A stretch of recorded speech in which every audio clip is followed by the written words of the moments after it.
It's been 1 week since Chainsaw Man Chapter 193 came out, and I have a lot to say about it. And it's mostly about how stupid everybody else is. Okay, I am being a bit harsh, but that is a big part of it. Now, as you've known, the new chapter of Chainsaw Man came out, and it's been very controversial, to say the least.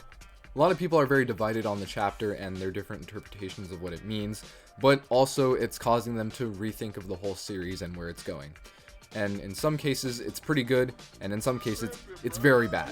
Chainsaw Man has already dealt with a lot of heavy stuff, but this one seems different in how the fan base is reacting to it. And while I think it's very interesting, this also leads to a lot of false statements about what the series is and what it's trying to say. So in order to get really into what I think about the chapter, I want to go through the chapter first. So hopefully my words don't get misconstrued by some people.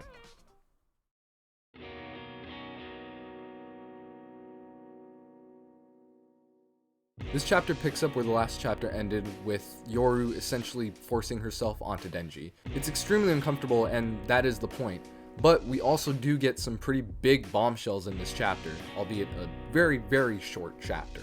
Yoru reveals to Denji that Asa has feelings for him, and since they share the same body, that means that Yoru does too.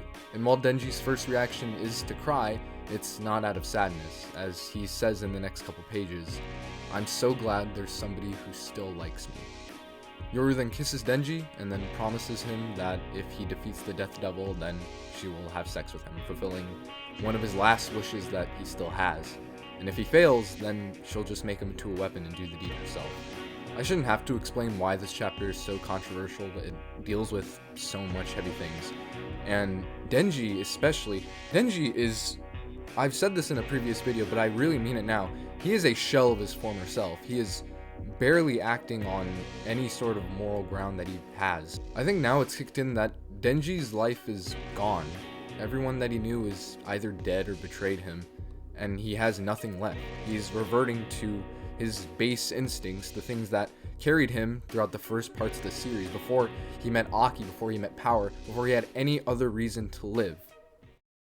The series is known for being so outlandish and borderline cartoonish, but Denji's a scared kid. When he says that he's glad that there's someone who still likes him, it's just showing that he's trying to cling on to any sort of love or anything close to that he can get, or else he'll probably just snap. He's desperate, and he's probably never felt actual love before, and so he's just clinging on to the next best thing, even though he knows that this is dangerous for him. He has seen what a monster Yoru is, but he has nobody else that'll treat him like that. It seems like nobody else will give him this attention that he actually wants, that he actually feels like he needs. And so it's either get it from this objectively terrible person that will be terrible for his life, or get nothing at all. Denji is a true victim here. He's a victim of his circumstances, he's a victim of Yoru, and he feels like he is a victim of his own body. But he's also not the only victim in this chapter. I've seen a lot of people forget the fact that Asa is absolutely still conscious during this, and this is the second time that something like this has happened between her and Denji. Asa's body is just being used as a tool by Yoru in order to get what she wants.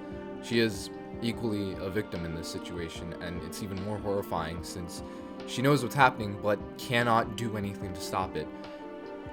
She is a slave of and trapped in her own body. It's horrifying. In many ways, I consider it to be one of the most disturbing chapters in the series, or at least so far, and it does it without any actual violence or over-the-top gore, but of how real it is. Of course, not the demonic possession and fighting parts, but the themes surrounding abuse and assault. I think it hits me particularly hard is because I relate a lot to Denji here. I don't want to share too much because I'm just not comfortable with that, but I do relate to the feeling of being a young guy and completely alone and falling to someone that you know will destroy you, that is giving you the bare minimum and only using you for self-gain. But when you've never had anything close to something truly good, to someone that truly loves you, the bare minimum really seems like the whole world. I don't want to say that it's exactly what I lived through. I have a loving family and a nice home. I have something to fall back onto, but I'm just explaining why I found this chapter very relatable and why I think it is a good piece of storytelling. The main reason why I'm making this video is to talk about what other people are saying about this chapter. Of course, this isn't what everybody is saying, but it is common enough that I have seen multiple versions of this. And that's that stories cannot have characters go through bad things. And if this sounds stupid, then I promise you, it is. I've seen so many people online talk about how, oh, the series is bad now because it depicts things like this. Or that, oh, it's gotten too far now, but I really don't think so. I think a lot of this is because people just don't want to actually have to think about these things and the deeper implications of them. I feel like we're slowly moving to people saying you can't do anything bad in your series or else you're directly endorsing those actions, which is absolutely wrong. It's very clear that what's being depicted here is a objectively bad thing to do.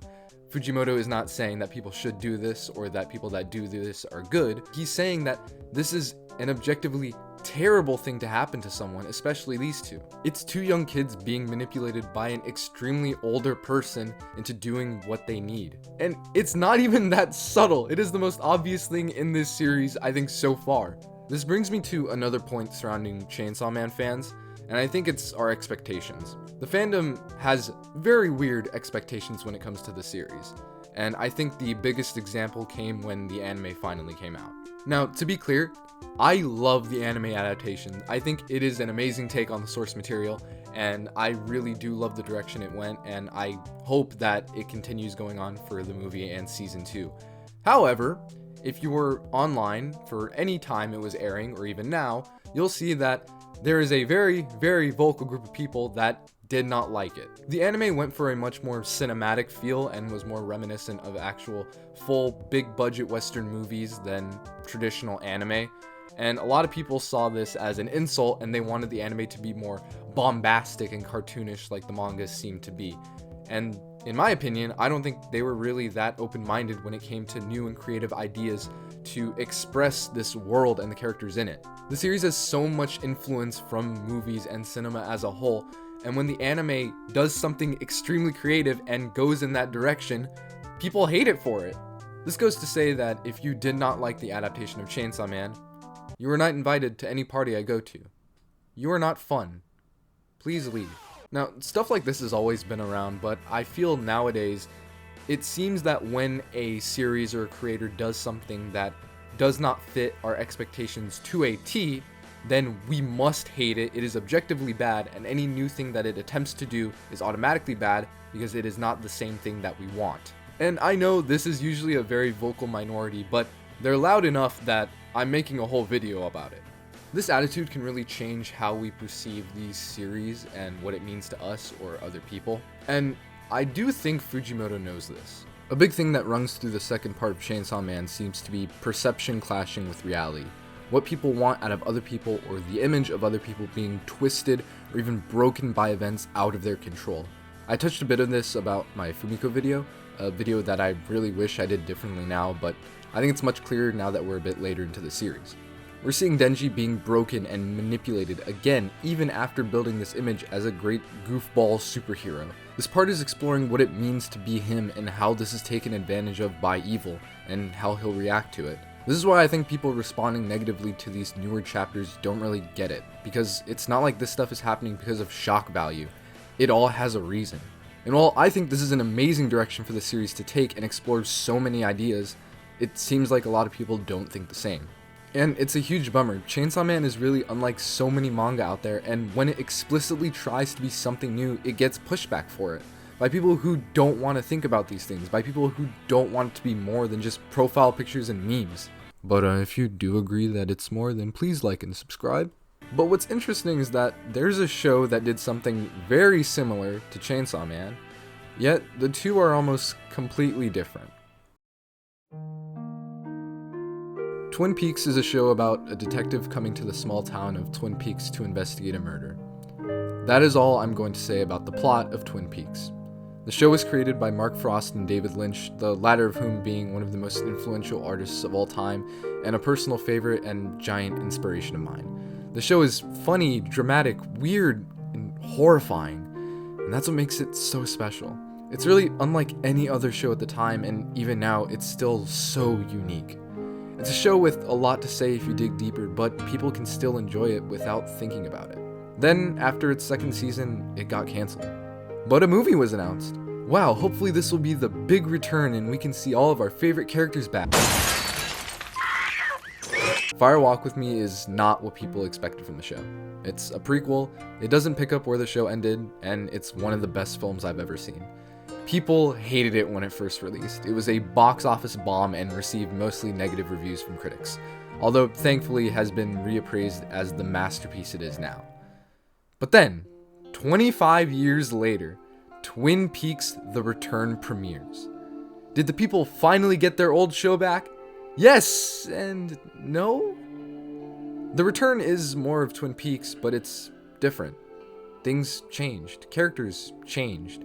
It's even more surreal and off-putting than the original, but it elevates the whole show because of it. The Return is a work of art.